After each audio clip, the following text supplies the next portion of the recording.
Hey guys, it's me Samiksha and it's great to be back with you all. In my last video, I talked about some of the key things you need to keep in mind when applying to universities. Now, since then, I've received an overwhelming responses from lovely people asking me about how to apply through UCAS. So today, I want to take some time to talk about that in a little bit more detail. If you're looking to start a new journey and come to the UK for your studies, then this video is definitely for you. We are going to dive into the process of researching through UCAS, what you need to know about UCAS deadlines, and much more. Whether you are a first-time applicant or you're just looking to brush up on your knowledge, I'm here to help you out. So sit back, grab a cup of tea, and let's get started. So before we dive into the actual topic, I would like to kindly ask you to subscribe to my channel if you haven't already. By subscribing, you'll never miss any of my future videos where I provide helpful tips and information to make your university's application process smoother and much more. So hit the subscribe button and let's get started. First thing you need to know is about UCAS.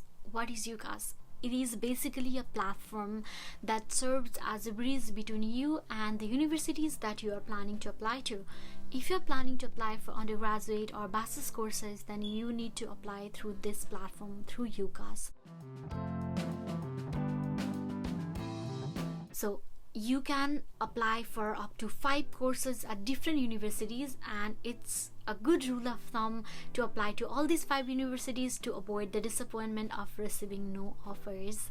However, if you're looking to study medicine, dentistry, or other science related subjects, you can only apply to a maximum of 4 courses. When applying to different courses, it's essential to choose closely related subjects instead of 2 vastly different ones. This is because you can submit only one personal statement. For example, if you're applying to different media courses, journalism courses, or like history courses, then you might want to highlight your excellent communication skills, passion for research and analysis, and critical thinking skills, as these are critical to success in all subjects and will demonstrate your suitability for each program.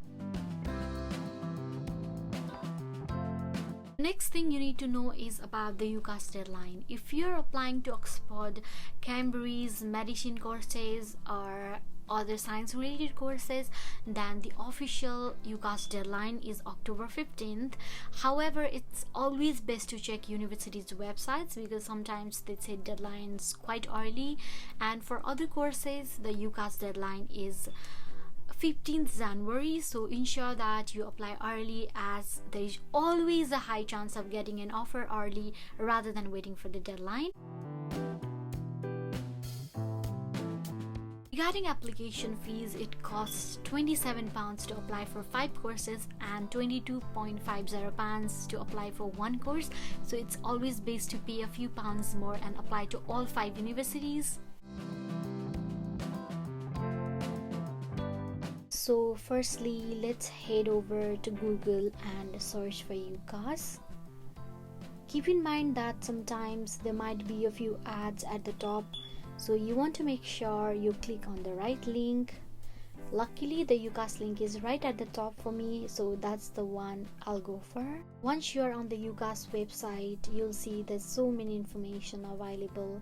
You can use it to research your courses, universities, and colleges.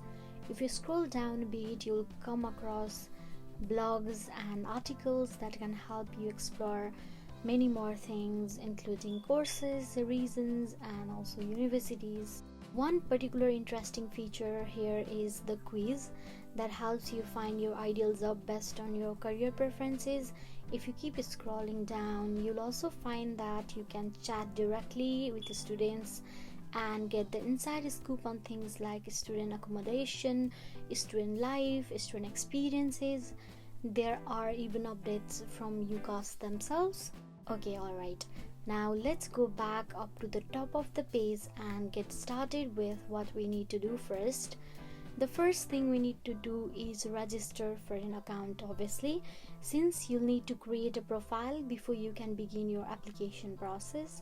Once you're there, you'll see a register button. Click on this button to start the registration process. The first thing you'll need to do is provide your email address. UCAS will use this email address to communicate with you throughout your application process. So make sure you enter a valid email address that you check regularly. After you've entered your email address, you'll also be asked to provide your first name and last name. Next, you'll need to create a password. Make sure to create a strong password that you'll be able to remember. Once you've entered all of your information, be sure to read through the terms and conditions and click OK if you agree with them. Then click the register button to complete the registration process. After you've registered, UCAS will send a verification code to the email address you provided. To verify your account, simply go to your email tab, find the email from UCAS and copy the verification code. Then paste the code into the designated field on the UCAS website and click verify. And that's it. You're now registered and verified on UCAS, and you can start your application process. Okay, so to get started on the website, there are 4 steps that we need to complete. So let's click on ready to begin. The first question is asking which year you want to start your studies. Let's say you want to start in 2023. Next, we need to select the level of study you're interested in. Since we are looking for undergraduate program, let's click on this option now. There's a couple of questions about whether you want to receive updates from the websites, but if you don't need them, you can just skip them and click on next. Now the website is asking you where you live. If you are an international student, you'll need to select your country of residence. Let's choose Nepal for now. They want to know more about what you are interested in so they can tailor their message to your specific needs. However, I'm going to skip this step since I don't think it's necessary for me at the moment, but if you think it could be useful for you, you can definitely fill it out. Moving on, let's choose some courses. You can select up to 3 courses on the website. I'm just gonna click in geography, historical and philosophical studies, and journalism. Even though these courses may seem different, they all fall under the same categories of humanities or communications and creativity. Great, we have made it to the hub. Take a look around. There are so many useful things to explore. On the left hand side, you can see your application update. Currently, we haven't started our application yet, so it doesn't show any percentage, but once you begin, it will appear here. You can also add your favorites here.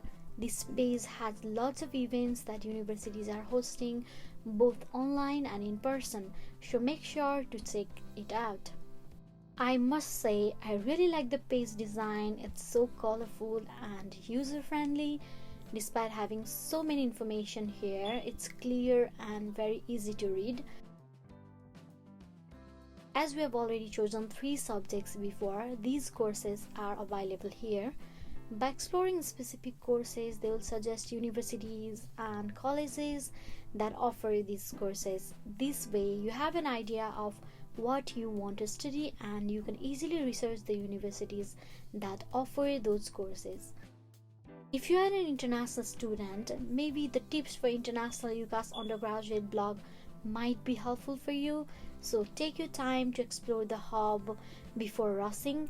Now I'm not going to click on anything right now because I just want to give you a quick overview of the platform. Besides that, you'll also find other useful content such as tips on writing a better personal statement and much more.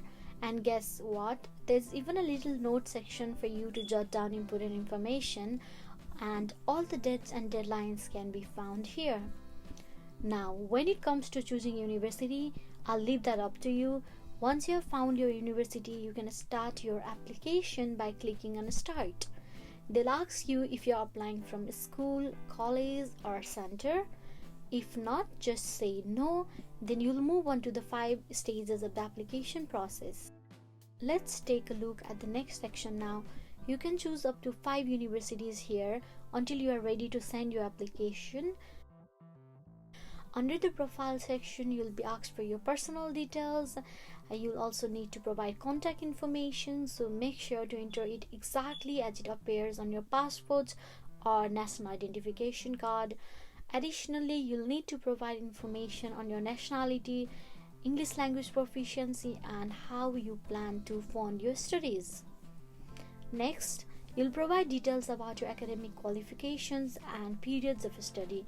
You don't need to upload photos of your certificates at this stage. Simply enter your grades manually. You'll also have a chance to provide information about your employment history and submit your personal statement as well as references. The last and most important thing is make sure to note your personal ID number, as you will need this throughout the application process to get in touch with universities and track your application progress. As you can see, it's straightforward and simple to complete.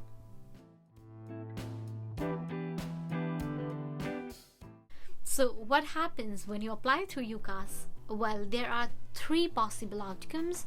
The first is an unconditional offer, which means you've been accepted onto the course and you've been accepted without any further conditions. The second one is conditional offer, which means there are certain conditions you need to fulfill before you can be accepted. These conditions might include getting certain exams or completing a specific task such as English language requirements. And finally, the other one is a rejection, which means you haven't been accepted onto the course. If you do get an offer, it's really important to take action. You'll need to respond to the offer by a specific deadline. If you have got a firm choice, that means you've decided that this is the universities you really want to go to, so you need to accept that offer. It's also important to have an insurance source as well. To sum it up, applying to universities through UCAS can be a pretty straightforward process if you get everything right. Make sure you are giving accurate information, hitting those deadlines, and keeping track of your progress through UCAS track. Getting into universities is a little bit of competitive process, but if you follow these steps carefully, and then you're gonna get it. Yeah, that is all for today. I hope this information was useful to you. If you are unsure about anything and want me to make videos on, just let me know on the comments below. And again, don't forget to like and subscribe so that I know these are helpful to you. Bye bye.